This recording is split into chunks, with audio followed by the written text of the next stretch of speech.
তো আমাদের দেশের এমপি মন্ত্রী চেয়ারম্যানরা এই সুযোগ পাবে না কেন? ও তো ন্যায়পরায়ণ নয়। ও তো মন্ত্রী হওয়ার পরে সব টাকা আত্মসাৎ করেছে। যত চাকরি বাকরি ছিল মেধাবী ছাত্রগুলির সব চাকরি বাকরি আত্মসাৎ করে নিয়েছে। ভ্যান চালাতে হারাম থেকে বেঁচে যাওয়া বেশি সহজ, কিন্তু দায়িত্বে ন্যায়পরায়ণতা প্রতিষ্ঠা করা খুব কঠিন। আপনি প্রতিষ্ঠানের পরিচালক, ছাত্র ভর্তি নেওয়া সম্পূর্ণ হয়ে গেছে, যেটা আমি দেখি। প্রতিষ্ঠানের পরিচালক আর ফাঁকাই নাই, একজন মেধাবী ছাত্রকে ফিরিয়ে দিতে হয়েছে, আমার কাছে নেওয়ার জায়গা নাই তাই। কিন্তু তার একটু পরেই আপনার একজন ভাই তার সন্তানকে নিয়ে এসেছে, বা আপনার বন্ধু এসে বলছে, তুই আমার বন্ধু হোস আর আমার ছেলেটাকে নিবি না? আমার ছেলেটাকে তোকে নিতেই হবে। নিলেন মানে যেই মেধাবী ছাত্রকে ফিরিয়ে দিয়েছেন তার সাথে বেইনসাফি করলেন, মানে আপনি এখন আর ন্যায়পরায়ণ নয়। তো আমাদের দেশের এমপি মন্ত্রী চেয়ারম্যানরা এই সুযোগ পাবে না কেন? ও তো ন্যায়পরায়ণ নয়। ও তো মন্ত্রী হওয়ার পরে সব টাকা আত্মসাৎ করেছে। যত চাকরি বাকরি ছিল মেধাবী ছাত্রগুলির সব চাকরি বাকরি আত্মসাৎ করে নিয়েছে। 50 লাখ টাকা না দিলে আর চাকরি দিবে না। এইভাবে প্রত্যেকটা কাজকে রব্বুল আলামিনের ইবাদতে রূপান্তরিত করতে হবে, এবং প্রত্যেকটা সময়কে, সেকেন্ডকে, মানে আল্লাহ রব্বুল আলামিন প্রত্যেকটা সেকেন্ডও দিয়েছেন তার ইবাদতের জন্য। আপনি ঘুমিয়ে আছেন, ওটাকেও রব্বুল আলামিনের ইবাদতে রূপান্তরিত করতে হবে।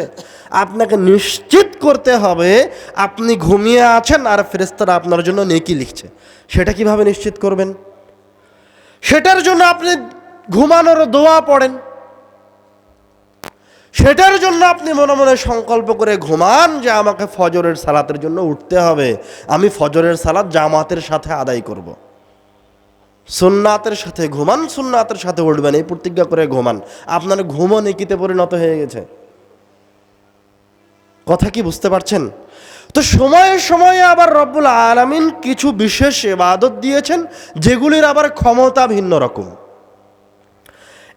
আমরা তো আমাদের সময়কে ইবাদতে রূপান্তরিত করলাম, আমাদের কাজকে ইবাদতে রূপান্তরিত করলাম। কাজকে ইবাদতে রূপান্তরিত করার জায়গায় আর একটা হাদিস ছুটে গেছে, না বললেই নয়। সেটা হচ্ছে যে হাদিসটাই মূলত সবচেয়ে শক্তিশালী দলিল, সেটা হচ্ছে ইন্নামাল আমালু বিন্নিয়াত। কাজ তার নিয়তের উপর নির্ভরশীল।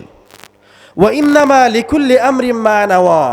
যেই ব্যক্তি যেই উদ্দেশ্য রেখে ওই কাজটা করছে, তার উদ্দেশ্য অনুযায়ী তাকে ওই কাজের নেকি দেওয়া হবে। যার যে উদ্দেশ্য আছে সেই উদ্দেশ্য অনুযায়ী নেকি লেখা হবে। আল্লাহ রাসূল আরেকটু স্পষ্ট করে দিচ্ছেন, ফামান কানাত হিজরাতুহু ইলাল্লাহি ওয়া রাসূলিহি। যার হিজরতটা আল্লাহ এবং তার রাসূলের দিকে, ফাহিজরাতুহু ইলা মা হাজারা ইলাই, তাহলে তার হিজরতটা ওই দিকেই, মানে তার নিয়তটাকে, তার কাজটাকে এবং তার নেকিটাকে রব্বুল আলামিনের দরবারে লেখা হবে। সে এর বিনিময়ে, এই কাজের বিনিময়ে পাবে। ওমান কানাত হিজরাতুহু ইলা দুনিয়া।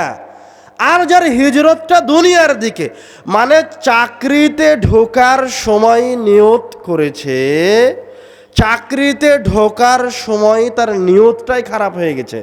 নিয়তই করেছে যে প্রথম মাসের বেতন দিয়ে একটা টিভি কিনবে, বুঝতে পারেননি?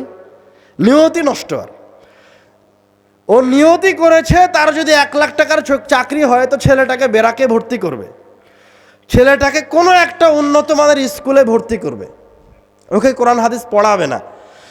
তো ওর জন্য আর কোনো নেকি নাই, কারণ ওর নিয়তটাই পরিবর্তন হয়ে গেছে। আর যদি নিয়তটা খালি হতো যে সন্তানকে ভালোভাবে মানুষ করব, হালাল উপার্জন, হালাল খাবো, তো ওর প্রত্যেকটা টাকার জন্য নেকি লেখা হতো। সুবহানাল্লাহ।